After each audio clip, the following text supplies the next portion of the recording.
बोलिए सद्गुरुदेव की जय।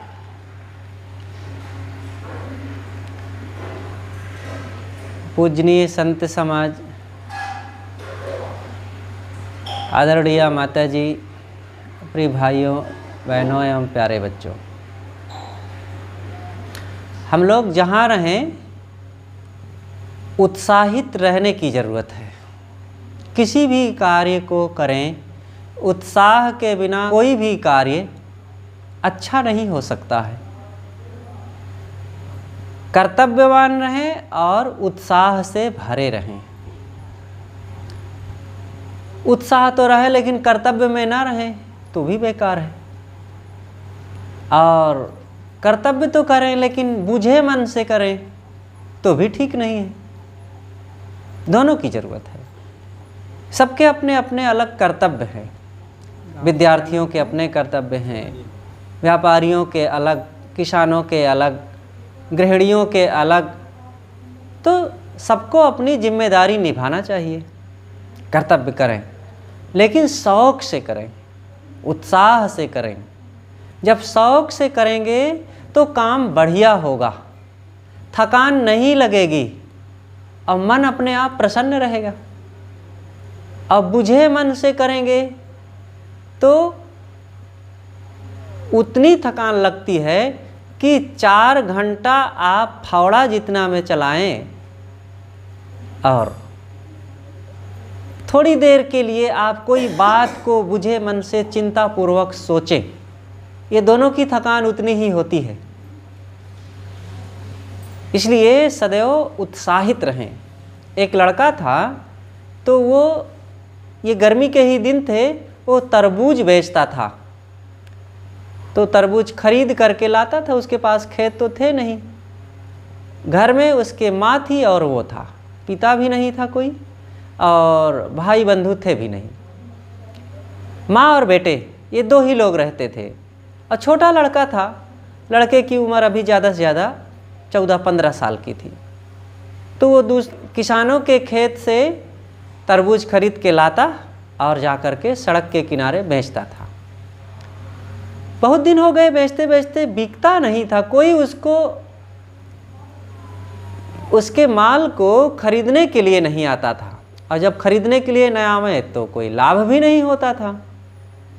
एक दिन माँ ने उसको झिड़कते हुए कहा कि बेटा क्या तू बेचता है, इतने दिन से लगा हुआ है, कुछ फ़ायदा नहीं, और तुम क्या तरीका अपना करके रखे हो। दूसरे लोगों तो बेच लेते हैं, तुम कैसे नहीं बेच पाते हो। ज़रा कुछ नया तरीका अपना, नए ढंग से काम कर। तब लड़के को भी लगा कि सही बात है, मैं अगर वही काम करता रहूँगा जो अभी तक करते आया तो फिर वही लाभ होगा जो अभी तक होते आया है। तो ये गया, फिर सोचा कि अब मुझे नया कुछ करना है, और नदी के उस पार गया, तरबूजा खरीदा और ले करके आया, सड़क पर रखा, और रखते ही जो कस के चिल्लाया, ये तरबूजा मेरे पूरे बाज़ार में ऐसे नहीं मिलेंगे, मीठे, बहुत मीठे, मिश्री जैसे मीठे, क्योंकि मैं नदी के उस पार से लाया हूँ। आप ज़रा खा करके तो देखिए, एक बार आनंद आ जाएगा। आपने ऐसा तरबूजा कभी नहीं खाया होगा, लीजिए बहुत कम कीमत में। और ऐसे एक बार जब ललकार लगाया तो उसके ग्राहकों की भीड़ आ गई, और जो तरबूजा वो दिन भर में नहीं बेच पाता था वो आज 2 घंटे में बेच करके चला गया, और खूब फायदा हुआ, पैसा भी कमाया। तो यहाँ कहने का मतलब उत्साह, प्रेम, शौक़। बिन शौक़ फकीरी मिट्टी है। कोई भी काम शौक़ से करो, जहाँ रहो। भोजन बनावे शौक़ से बनाइए, ये सोच करके कि हमारे घर के ये लोग ही तो देवी देवता हैं। भाई बंधु, माता पिता, पत्नी, बच्चे, पति पत्नी, ये जो कुछ हैं, जो लोग हैं, यही हमारे सच्चे देवी और देवता हैं। लोग देखो मंदिर में जाते हैं, मिट्टी पत्थर के देवी देवता को पूजने के लिए, उसका भोग लगाने के लिए कितना शौक़ से बना करके ले करके जाते हैं, या जो कुछ भी मांगलिक चीज़ें ले जाते हैं। अब वो कोई देवता खाता होता नहीं है, और जो देवी देवता खाएं उनके लिए हम अगर शौक़ ना रखें तो हमारा सब किया गया बेकार है। तो हम इन घर के लोगों को भोजन बनावें तो ये मान करके कि हम देवी देवताओं के भोग लगाने के लिए बढ़िया प्रसाद बना रहे हैं, बढ़िया बनाएंगे तो ये पूजा बन जाएगी। पूजा झाड़ू लगावें तो शौक से लगाइए। कुछ लोग झाड़ू लगाते हैं और छोड़ते जाएंगे, जहाँ जहाँ झाड़ू का घर्षण होगा वो चिन्ह दिखता जाएगा और बीच बीच में रेखा छूटती जाएगी धूल कचड़े की, तो ये बढ़िया काम नहीं हुआ। हर चीज़ बढ़िया से लगाओ, खाओ तो बढ़िया से खाओ। खाते हैं कई लोग और चारों तरफ थाली के गिराते जाएंगे, हाथ में पूरा छपर छपर करके मिलाएंगे दाल भात और ऊपर तक दिखता रहेगा, दाल पूरा लग जाएगा। और खाने के बाद थाली में बहुत सा दाल भात आदि छोड़ देंगे और पूरा छीछा लेदर करके थाली छोड़ेंगे। ये गलत है। ऐसा खाओ कि हाथ में बाहर लगे ना, मुख में बाहर लगे ना, और खाने के बाद कहीं कदाचित गिर गया हो एक दो कण तो उठा करके थाली में रख दो और थाली को ऐसा चाट करके साफ करके खाइए कि थाली वो उठाने वाले को लगे कि अरे इसको मांज दिए हैं क्या, और उसी में छीछा लेदर करके खाए और उसी में पानी भर दिए भल भल मुँह धो करके और सब अस्त व्यस्त कर दिए और उठाने वाला आवे बेचारा छलका दे रास्ते में ही। ये ठीक नहीं। दूसरों का ख्याल रखिए और अपनी भी मर्यादा तथा इज्जत को बनाए रखिए और सफाई स्वच्छता का ध्यान रखिए। तो ये है हर चीज़ की व्यवस्था। सो करके कई लोग उठते हैं और रात की अस्त व्यस्त चद्दर और बिस्तर पूरा और दोपहर तक पड़ी है, फिर मुड़ के देखते ही नहीं बिस्तर की ओर कि इसमें कोई सोया भी था। वो अस्त व्यस्त सब पड़ा है और उठ के चल दिए। नहीं, जैसे ही बिस्तर छोड़ो चद्दर की सिकन को मिटा दो, फ्रेश कर दें और मच्छरदानी खोल करके रख दें और सब कायदे से हो। और उठ करके तुरंत जाओ, फ्रेश हो, कुल्ला करो, आँख मुँह धो लीजिए। कई लोग सो करके उठेंगे और बस कहीं वहाँ बैठेंगे, उनसे बात करेंगे, ना कुल्ला ना मुँह धोना और आँख में कीचड़ लगाए हैं, चेहरा अस्त व्यस्त दिख रहा, बाल बिखरे दिख रहे हैं और घूम रहे हैं, काम कर रहे हैं, लोगों से बात कर रहे हैं। ये अच्छा नहीं है। व्यवस्थित रहें सदैव। बाहर निकलें या घर में रहें, अपने लोगों में मर्यादित रहें, कपड़े व्यवस्थित पहन करके रखें, जहाँ तहाँ लौटते पोटते धूल गर्दा में ना रहें, बच्चों के बाल बिखरे हुए ना रहें, चेहरे अस्त व्यस्त ना रहें, घर की चीज़ें जहाँ तहाँ ना बिखरी रहें। कई लोग जूता चप्पल कहीं भी अंट संट उतार देंगे, ये ठीक नहीं। चीज़ों को कहीं भी रख देंगे। ये एक एक चीज़ का मैनेजमेंट व्यक्ति के व्यक्तित्व की पहचान है। अच्छे व्यक्तित्व वाले लोग सदैव अपनी मर्यादा और चीज़ों की व्यवस्था को बना करके रखते हैं, अपनी वाणी को पवित्र बना करके रखते हैं, अपने लोगों में भी प्रेम तथा सम्मान के शब्द बोलते हैं। दूसरों से लोग जाते हैं तो बड़ा मीठा बोलेंगे, बड़े प्रेम से बोलेंगे, भैया जी, बाबू जी और दीदी जी, चाची जी, दादी जी, ऐसे कह करके नमस्ते करेंगे, प्रणाम करेंगे, बंदगी करेंगे। और अपने लोगों में करते ही नहीं, न नमस्ते, ना प्रणाम, ना बंदगी, ना आदर के शब्द बोलेंगे। हम बाहर कहीं जा रहे थे, हमारी एक रुमाल गिर गई, कोई आकर के उठा करके हमें रुमाल दे दिया तो हम उसके कहते हैं थैंक यू, धन्यवाद भैया, आपने हमारी रुमाल उठा दिया। अब हमारे घर में रोज़ हमारे कपड़े को घर के लोग धोते हैं, माँ धोती है, पत्नी धोती है, भोजन रोज़ बना करके वे देती हैं, रोज़ हमारी थाली को वो मांजते हैं, और कभी हमने धन्यवाद दिया है? कभी उनसे मुस्कुरा करके उनके सम्मान किए हैं? तो ये ठीक नहीं। जब बाहर रास्ते में चलते एक रुमाल हमारा कोई उठा दिया तो हमने मुस्कुरा करके धन्यवाद दिया, तो जो रोज़ हमारा काम करे उसको क्या धन्यवाद ना दें? वो भी तो इंसान है, उनके मन में भी तो प्रेम की ज़रूरत है।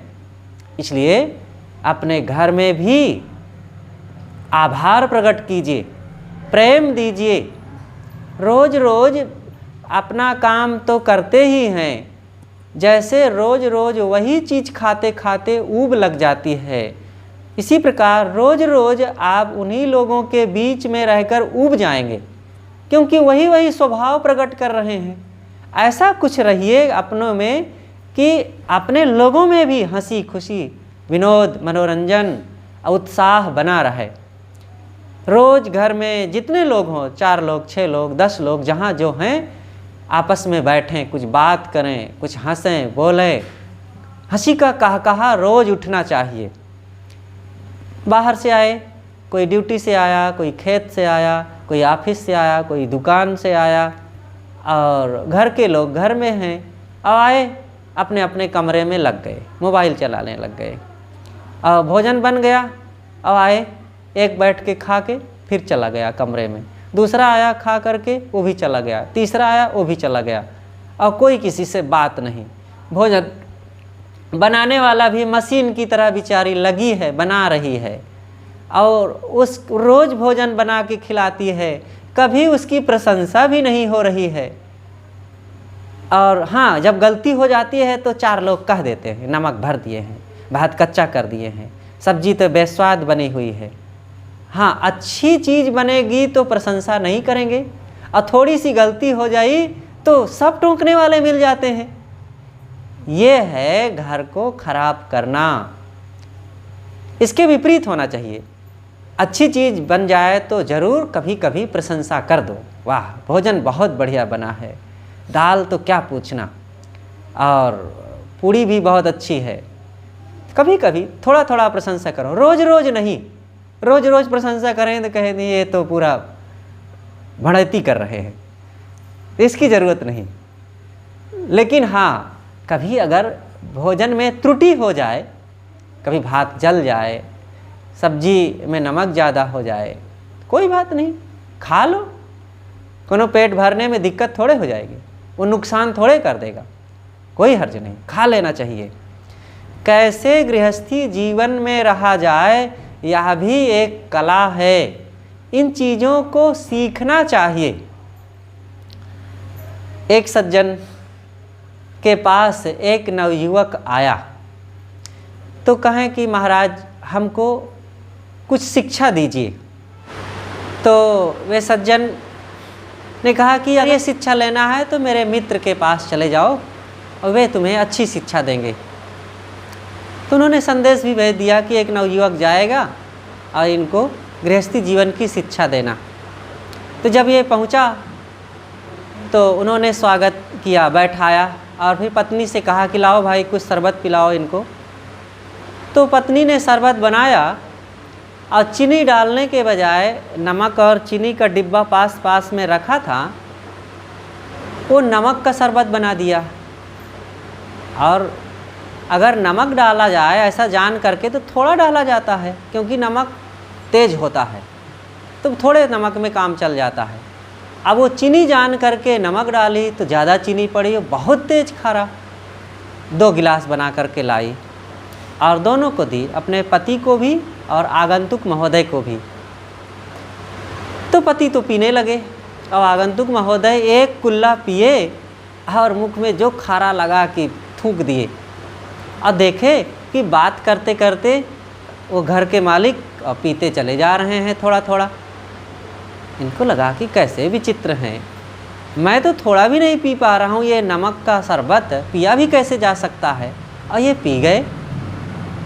थोड़ी देर के बाद फिर घर के मालिक ने कहा अपनी पत्नी से कि सुनो जी, लालटेन लाओ, कुछ खास बात लिखना है। तो लालटेन जला करके साफ करके ले आई, टेबल पर रख दी, और वो सज्जन लिखने पढ़ने लग गए। अब ये महाशय कहाँ, लगता है कि मैं किसी सनकी के घर में आ गया, मैं यहाँ कुछ शिक्षा लेने आया था कि गृहस्थी जीवन की शिक्षा दीजिए, ये सनकी लोगों के यहाँ आ गया। अब ये दोपहर का समय है, बरामदे में बैठे हैं, कड़कड़ाती धूप है और प्रकाश भरपूर है, और ये लालटेन मांगे, और ये भी पत्नी भी इनकी कैसी है, सनकी, ये लालटेन ला करके दे दी, थोड़ा भी नहीं पूछी कि इस समय लालटेन की क्या ज़रूरत है। लेकिन चलो कुछ बोले नहीं। समय बीतता गया, भोजन हुआ, चलने का समय आया। फिर उसने कहा कि महाशय जी, आपके पास मैं कुछ सीखने के लिए आया हूँ, कुछ आप बताए नहीं। तब उन्होंने कहा कि क्या अभी बताना बाकी है? मैंने तो बता दिया, सारी शिक्षाएं आपको दे दिया। कहे क्या, कुछ तो कहे नहीं आपने, कोई बात कहा नहीं, कहाँ शिक्षा दिए? कहे आपने गृहस्थी जीवन की शिक्षा प्राप्त करने की इच्छा से यहाँ आए हो ना? कहे हाँ। कहा यही मैंने दिया कि देखो, जब आप आए यहाँ, मैंने पत्नी से कहा लाओ भाई कुछ इनको स्वागत करो, पिलाओ शरबत पानी। तो पत्नी ने शरबत लाया। अब भूल हो गई उससे, चीनी डालने के बजाय उन्होंने नमक डाल दिया और खारा खारा इतना लगा। तो समझदारी यही है, गृहस्थी जीवन में अगर जीना है सुखपूर्वक, तो कभी भूल हो जाए पत्नी से तो बरस ना पड़ो।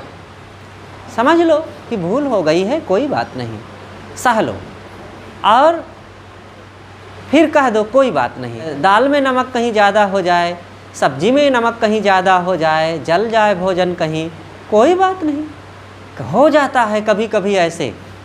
तो अगर गृहस्थी जीवन में तुम अच्छे से रहना चाहते हो तो ये बात को ध्यान में रखना कि 4 दिन में शादी होगी, पत्नी आएगी, कहीं तुमसे गलती होगी तो कभी उससे गलती होगी, और इन गलतियों को लेकर के अगर लड़ते रहोगे, झगड़ते रहोगे तो कभी सुखी नहीं हो पाओगे।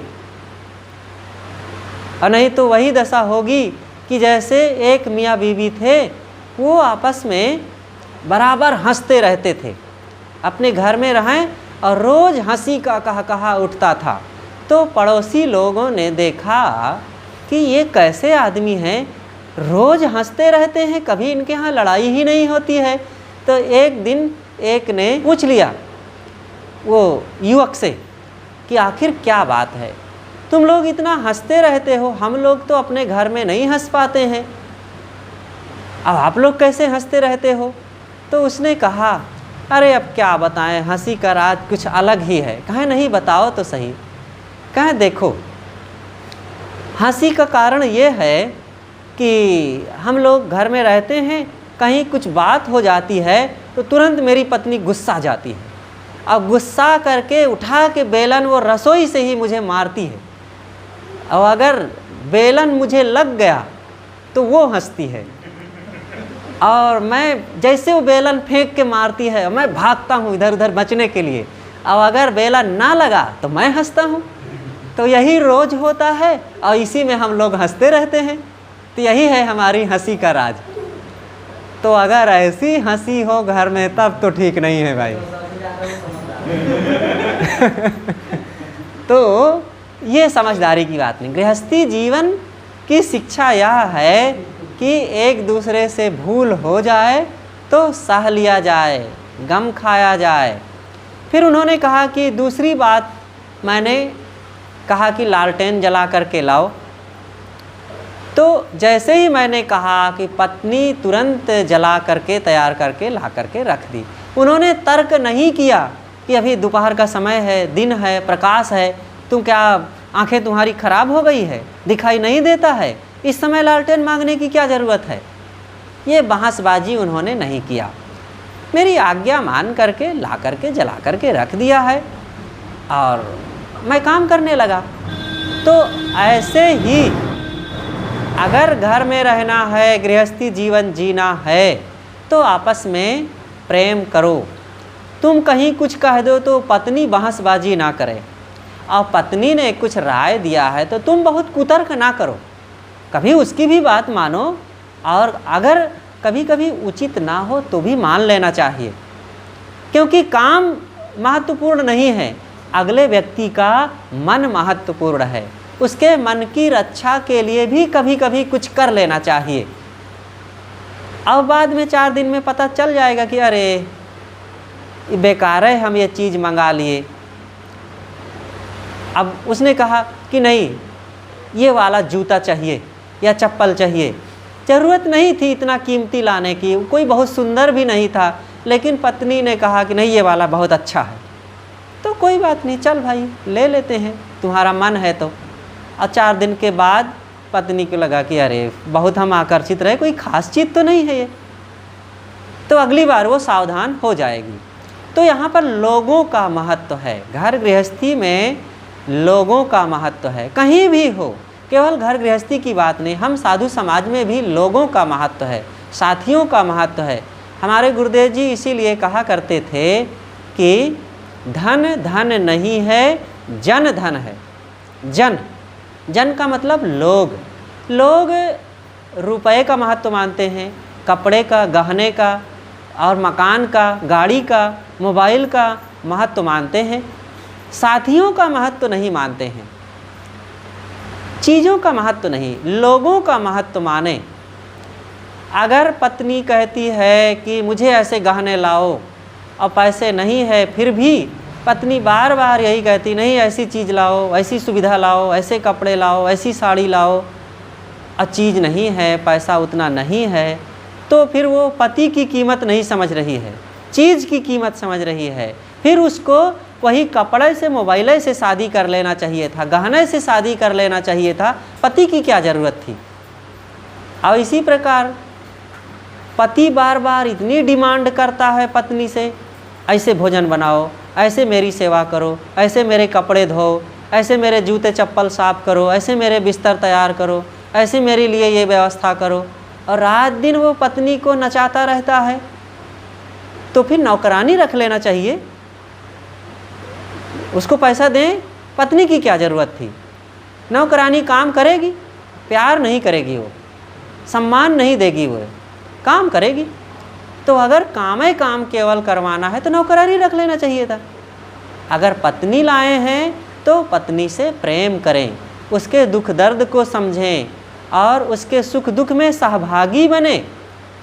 पुरुष की तबीयत जब खराब हो जाती है तो पत्नी रात दिन करके उसके साथ रहती है, उसकी मालिश करती है, उसको दवा देती है, उसका हाल चाल पूछती है, बुखार लग गया है तो पट्टी करती है और सब चीज़ की जानकारियाँ रखती है कि इसको कब क्या कौन सी दवाई चाहिए। और पत्नी की तबीयत खराब हो जाए तो कोई पुरुष को पता है पत्नी को कौन कौन सी दवाई चाहिए, किस समय चाहिए, कितना इसको मालिश की ज़रूरत है, मालिश भी कभी करता है कि नहीं, भोजन उसको बना के देता है कि नहीं। यही है, बहुत बड़ी गलतियाँ होती हैं गृहस्थी जीवन को कड़वाहट से भरने के लिए। पत्नी का शरीर है, उसको भी तो आखिर आराम चाहिए, प्रेम चाहिए, सम्मान चाहिए। लोग कह देते हैं अरे ये जोरू का गुलाम हो गया। अगर कोई पत्नी की सेवा करने लग जाए, प्रेम करने लग जाए, उसके सुख दुख में थोड़ा खड़ा हो जाए, तो ये माताएं ही कहने लगती हैं कि अरे देखो ना, हमने इसकी शादी किया, पत्नी आई और अब ये जोरू का गुलाम हो गया। अरे भाई, जोरू का गुलाम तो कभी आपने भी बना दिया था 80 से 40 साल पहले अपने पति को। गुरुदेव जी एक जगह थे हमारे, तो एक महिला रहें, बड़ी भद्र महिला रहें, बड़े नगर की बात है, कलकत्ता की बात है, श्री प्रेम प्रकाश जी की माँ। उन्होंने कहा गुरुजी से कि साहब देखो, हम तो ऐसे कभी नहीं करते थे, और आजकल की बहुएं हैं ये अपने घर के लोगों को खिला करके फिर अपना मियाँ बीवी बैठते हैं टेबल पर और खाते हैं और हंसते हैं। और ये ऑफिस से आता है और अपनी पत्नी को लेता है और जो दोनों चले जाते हैं बाज़ार घूमने के लिए। हम तो ऐसे कभी नहीं किए थे। तो गुरुदेव जी ने कहा कि माता जी, अपनी ही पत्नी को लेकर के तो जाता है बाज़ार, किसी दूसरे की पत्नी को लेकर के तो नहीं जाता है। और दिन भर बेचारी घर में पड़ी रहती है और चूल्हा बासन झाड़ू पोछा बर्तन सब करती रहती है, और वो शाम को अपने पति के साथ थोड़ा घूमने के लिए चली गई तो क्या बुरा की। और फिर सबको खिला दिए और दोनों पति पत्नी हैं, एक साथ बैठ करके हंस बोल लिए, बात कर लिए, खा पी लिए, तो इसमें कौन सी बुराई हो गई। कहें वाह साहब, आप भी उन्हीं की तरफ हो गए। तो गुरुदेव जी ने कहा कि माता जी आप भी उन्हीं की तरफ हो जाओ और सारा समस्या समाप्त हो जाए। तो ये अक्सर यही होता है कि माताएं या बुजुर्ग लोग अपने बहू बेटों की टिप्पणी में लगे रहते हैं रात दिन, और यही बहुत बड़ा दोष है, यही है घर को खराब करना। इसलिए सम्मान दो, प्रेम दो, बच्चों को भी अधिकार दो, आगे बढ़ने के लिए मौके दो और उनके कार्यों की ज़रा प्रशंसा भी कभी कर दें और उनके साथ हो लें। इससे फ़ायदा क्या होगा? फ़ायदा उन बुज़ुर्गों का ही होगा। जो बुज़ुर्ग लोग अपने बेटों की प्रशंसा कर देंगे, उनके कार्यों में ज़्यादा दखलंदाजी नहीं करेंगे और उनसे खुश रहेंगे, तो वे बहू और बेटा दोनों मिलकर के माता पिता की सेवा करेंगे, उनके आगे पीछे लगे रहेंगे, उनका सम्मान बना रहेगा। और जो ज़्यादा उन टीका टिप्पणी करेंगे तो फिर एक बार दो बार बेटा तो सह लेगा, अब बहू ज़्यादा नहीं सहेगी फिर एक बार अगर बहू ने बगावत कर दिया तो बेटा को भी करना निश्चित है। क्योंकि आखिर माता पिता तो थोड़े दिन के साथ ही है और उस बेटे को तो ज़िंदगी गुजारना है पत्नी के साथ। और पत्नी अगर टेढ़ी हो गई तो फिर पुरुष को, उसके पति को तो उसके जैसा करना ही है। इसलिए भाई अगर बेटे को अपना बनाए रखना है तो बहू को अपना बना करके रखो। और अक्सर ये चूक और हो जाया करती है कि लोग बेटों की तो प्रशंसा करते हैं माता पिता, अब बहुओं की निंदा करते रहते हैं। एक बार बहू अपनी निंदा भी सह लेगी, एक बार उसको आप कटु कह दोगे, गाली भी दे दोगे तो सह लेगी, लेकिन वह बहू तब फिर दुखी हो जाती है और बगावत कर देती है जब आप उसके नैहर के लिए कुछ आधी जबान कह दिए, उसके माँ बाप को कुछ कह दिए, तब फिर वो नहीं सह पाएगी। और यही अक्सर भूल हो जाती है। कितने घर की देवियाँ कहने लगती हैं कि तेरे माँ बाप ने तो पता नहीं क्या सिखाया है, तुझको कुछ लगता है भूसा दे करके पढ़ाए हैं क्या, तुझे तो कुछ अकल ही नहीं है, और तुम्हारे यहाँ तो लगता है कि सब ऐसे ही गंवार बन के घूमते रहे, तब फिर वो नहीं सह पाती है। इसलिए ये हर चीज़ का विज्ञान है, मनोविज्ञान समझना चाहिए कि बहू बेटों को कैसे खुश रखा जाए, कैसे प्रेम से रहा जाए, कैसे हंसी खुशी बनी रहे, कैसे घर में माहौल अच्छा बना रहे, नहीं तो घर खराब हो जाता है। एक कहानी और याद आई कि एक घर में पति पत्नी, उनका एक छोटा बच्चा और घर का बूढ़ा, ये 4 सदस्य रहते थे। तो जो पत्नी थी बहू रानी, वो बूढ़े को भोजन देती। जब भोजन देती तो धीरे धीरे उसका मन ना हुआ कि अब इसको भोजन दिया जाए। तो दरवाजे पर बूढ़ा बैठा रहता था, खांसता रहता था। अब बुढ़ापे में भाई सबको आता है, बुढ़ापे की तो ये शोभा है, खांसी आवे, बलगम आवे, हाँफे काँपे, थूक आवे, ये सबका होता है। कोई जवान ना सोचे कि बाबा को आ रहा है तो आ रहा है, हम तो बढ़िया जवान छैल चिकनिया घूम रहे हैं मस्त। अरे 4 दिन में तुम भी ये आँखों से दिखाई नहीं पड़ेगा, कान से सुनाई नहीं पड़ेगा, कमर झुक जाएगी और लड़खड़ाएंगे कदम, सब के ऊपर ये दिन आने हैं। वो कैसे आता है? जैसे एक बूढ़ा था, कमर झुकी हुई थी, जा रहा था, एक नवयुवक मिला और उसने कहा कि बाबा ये धनुष कितने में खरीदे हो? जब कमर झुक जाती है तो शरीर कैसे हो जाता है? धनुष जैसे टेढ़ा हो जाता है। तो नौजवान ने कहा कि बाबा ये धनुष कितने में खरीदे हो? कहा है बच्चा ये धनुष फ्री में मिल जाता है, अब जीवित रहोगे तो तुम्हें भी मिल जाएगा, ये है ऐसा, सबको मिलना है एक दिन। बाबा आगे बढ़े, एक दूसरा जवान मिल गया, उसने पूछा बाबा क्या खोज रहे हो? जब बूढ़ा चलता है, कमर झुकी है तो नीचे नज़र किए हुए चलता है, तो उसने पूछा बाबा क्या खोज रहे हो?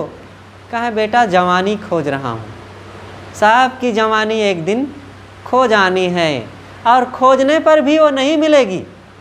तो वो बूढ़ा भी ऐसे था, दरवाजे पर बैठा खांसता हाँफता रहता था। तो बहू रानी को बहुत बुरा लगता था। एक दिन उसने अपने पति से कह ही दिया कि देखो जी ये दरवाजे पर बैठे यहाँ खांसते हैं, थूकते हैं, अच्छा नहीं लगता है, घर हमारा बेकार लगता है, कोई आए गए को घृणा लगती है।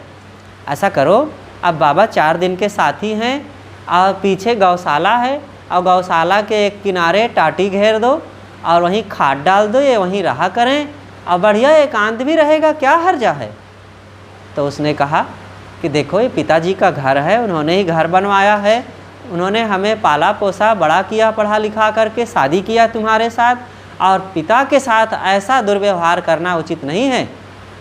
तो उसकी पत्नी ने कहा तो ठीक है, फिर पिता को लेकर के रहो और मैं चलती हूँ नैहर।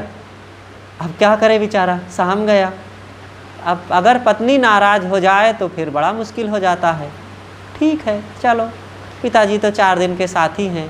पिता से कहा कि पिताजी, यहाँ आपको बच्चे भी परेशान करते हैं, धूल गर्दा भी लगता है दरवाजे पर, आपको वहाँ डाल देते हैं, एकांत रहेगा, शांत। पिता समझ रहे थे, लेकिन अब करें तो क्या करें।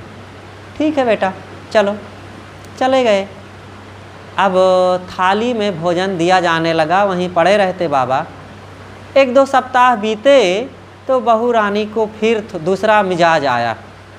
उसने कहा कि अपने पति से कि देखो, मैं भोजन देने जाती हूँ तो ये खाते हैं जब, तो इनके आँख से पानी, नाक से पानी, मुंह से लार टपक पड़ती है और थाली में गिरता है, थाली उठाने का मन नहीं करता है, मुझे बहुत कष्ट होता है और मैं अब थाली ओली नहीं मांज पाऊँगी। ऐसा करो कि कुम्हार के यहाँ से मिट्टी के प्याले मंगवा लो और उसी में भोजन दे दिया करेंगे, खा करके पीछे बसवाड़ी में फेंक दिया करेंगे। ये रोज़ रोज़ हमें बर्तन मांजने की झंझट भी नहीं रहेगी, और फिर मिट्टी के बर्तन में स्वास्थ्य भी अच्छा रहता है। समझाई उसने। तो कहा भाई ये तो बहुत बुरा होगा, मिट्टी के बर्तन में पिताजी को खिलाना अच्छी बात नहीं है। लेकिन कहा कि क्या अच्छा नहीं है, लाओ तो जाके खरीद के, मुझे काम करना पड़ता है, इतना काम है घर का, बर्तन मांजना और ये सब बढ़ जाता है। कहा ठीक है भाई। 1000 मिट्टी के प्याले आ गए एक साथ। अब रोज़ उसी में भोजन दिया जाने लगा। बाबा खा के फेंक देते थे। ऐसा करते करते महीना 2 महीना बीत गए। तो उस देवी का एक बच्चा था, अभी वो बच्चा ज़्यादा से ज़्यादा 5-6 साल का था। बाबा के साथ ऐसा दुर्व्यवहार देख करके बच्चे को बहुत बुरा लगता, लेकिन अपने मम्मी पापा को वो कह नहीं सकता था। कैसे कहता, बच्चा था। तो वो एक दिन जहाँ बसवाड़ी की ओर कुल्हड़ जो मिट्टी के कसोले फेंक दिया करते थे बाबा, खेलते खेलते उधर गया तो बहुत सारे बर्तन पड़े थे जूठे। वो सब को बटोर करके एक थैले में भर करके लाया और अपने कमरे में, जहाँ एकांत स्थल अंधेरा भी था, वहाँ रख दिया। करीब करीब 3-4 दर्जन मिट्टी के प्याले ला करके सब जूठे धर दिया, धरा था। कुछ दिनों के बाद उसकी माँ सफाई करने के उद्देश्य से गई, वहाँ देखी तो जूठे प्याले यहाँ सब रखे हैं। देख करके उसे बड़ा बुरा लगा, हमारा ये बढ़िया पक्का मकान और सुंदर भवन, और इसमें ये जूठे प्याले ये लड़का कहाँ से ला करके बटोर करके रखा है। बुलाए, बेटा तू ऐसा क्यों करता है, ये गंदे झूठे प्याले यहाँ ला करके रखा है। तब तक पिताजी भी आ गए। पिताजी ने भी डांटा और कहा कि बेटा तू ऐसा क्यों करता है, अरे तुझे खेलना है तो बता, हम तुझे नए प्याले ला करके दे देंगे, ये जूठे प्याले क्यों बटोर करके रखा है। तब वो बच्चा कहता है कि पिताजी, मम्मी जी, आप लोग धनी हैं, आप लोगों ने अपने पिता के लिए एक साथ 1000 प्याले मंगवा लिया है। थोड़े दिनों में मैं जवान होऊंगा, मेरी शादी होगी, आप लोग बूढ़े होंगे, और हो सकता है मेरे पास इतने पैसे ना रहें, तो मैं कहाँ से खरीद के लाऊंगा। तो आपके बुढ़ापे के लिए सारे प्याले रिजर्व रहेंगे और इसी में मैं आपके लिए भोजन देता रहूँगा। तो अब तो उसके माँ के पैरों के नीचे की धरती सरक गई और उसके बच्चे के पिता ने कहा कि देखो, बच्चे के संस्कार बिगड़ रहे हैं, अगर पिताजी को फिर से घर में नहीं लाया गया, थाली में भोजन नहीं दिया गया, तो हमारे बुढ़ापा के लिए सारी व्यवस्था बच्चा कर रहा है और वो व्यवस्था हो रही है जो हम पिता के लिए कर रहे हैं। इसलिए भाई, हम जहाँ रहें कर्तव्यों का पालन करें। कर्तव्य ही देवता है।